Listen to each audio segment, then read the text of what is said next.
Russia میں جب communism آیا، کمیونسٹ آئے جس کو سرخ آندھی بھی کہا جاتا ہے، تو انہوں نے یہ لا بنا دیا کہ قرآن مجید کہیں پر کسی گھر میں نظر آئے تو پورے گھرانے کو پھانسی پر چڑھا دیا گیا، حتیٰ کہ عربی کا کوئی کاغذ بھی نظر آ جائے تو پورے گھرانے کو مارا جائے گا۔ تو حضرت والد صاحب فرماتے ہیں کہ میں 1992 میں رشیا گیا، اس وقت وہ آزاد ہو چکا تھا، تو وہاں علماء سے میں نے پوچھا کہ آپ لوگ 90 سال اس کیفیت میں رہے کہ اذان کے اوپر پابندی، مساجد بند کر کے وہاں پر گھوڑے وغیرہ باندھ دیے گئے، قرآن مجید پڑھنے پڑھانے پر پابندی لگا دی گئی، حتیٰ کہ عربی بول چال پر پابندی لگا دی گئی، پھر قرآن مجید کیسے محفوظ رہا یہاں پر؟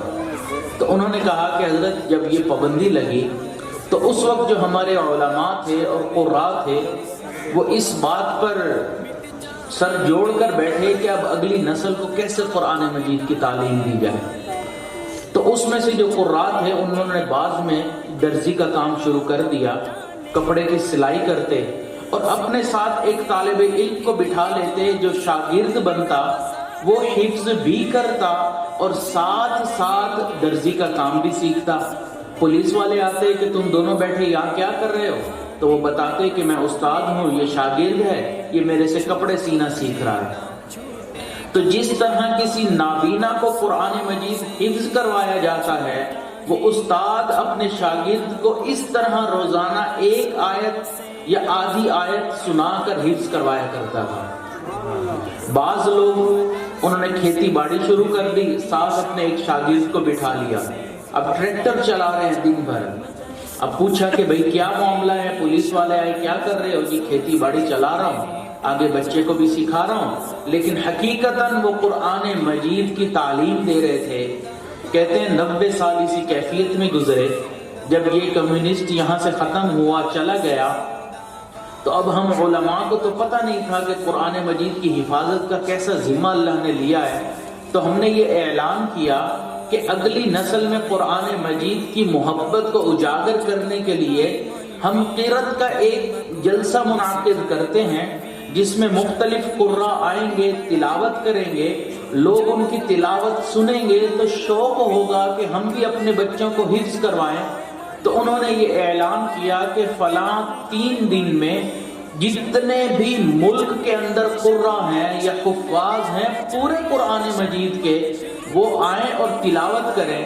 ہم علماء کا یہ خیال تھا کہ 300 یا 400 لوگ ہوں گے پورے ملک میں جو قرآن مجید کے حافظ ہوں گے، لیکن پریشانی اور خوشی تو اس وقت بڑھ گئی جب ہمیں 12,000 سے بھی زیادہ درخواستیں موصول ہوئیں کہ ہم مکمل حافظ قرآن ہیں۔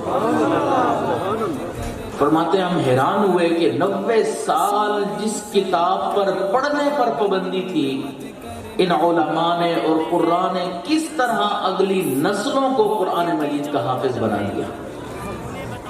حضرت والد صاحب فرماتے ہیں ہمارے ایک دوست تھے، وہ بھی رشیا گئے تو اہل خانہ اپنے گھر لے گئے، رشین تھے۔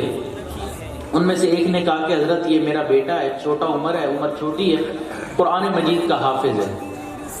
تو وہ جو دوست تھے انہوں نے اپنی جیب سے پاکٹ سائز قرآن مجید نکالا جو چھوٹے سائز میں پرنٹ ہوا تھا، اور اس بچے کے سامنے کھولا اور کہا کہ بیٹا یہاں سے پڑھو۔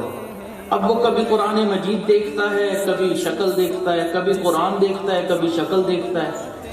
تو میں نے اسے کہا بیٹا اس جگہ سے یہ آیت پڑھو نا۔ وہ پھر قرآن دیکھتا ہے، پھر میرا چہرہ دیکھتا ہے۔ تو پھر میں نے اسے کہا کہ یہ دیکھو یا ایھا الذین آمنوا قوا انفسکم واہلیکم نارا، یہاں سے پڑھنا شروع کرو۔ جیسے ہی میں نے آیت تلاوت کی اس بچے نے فر پڑھنا شروع کر دیا، پڑھتا ہی چلا جا رہا، اب رکے نہ رکے، چلتا جا رہا ہے چلتا جا رہا ہے۔ پھر میں نے اسے کہا کہ اب بس کر دو۔ پھر میں نے اس کے والد کی طرف حیرانگی سے دیکھا اور کہا کہ میں اس کو کہہ رہا تھا یہاں سے پڑھو، اس کو پڑھنا نہیں آ رہا تھا، میں نے زبانی آیت تلاوت کر لی اور اس نے پڑھنا شروع کر دیا، یہ کیا ماجرا ہے؟ اس نے کہا کہ میرا بچہ حافظ قرآن تو ہے، پورا قرآن زبانی تو آپ کو سنا دے گا، لیکن اس نے اپنی زندگی میں کبھی قرآن نہیں دیکھا، اس کو دیکھ کر پڑھنا نہیں آتا۔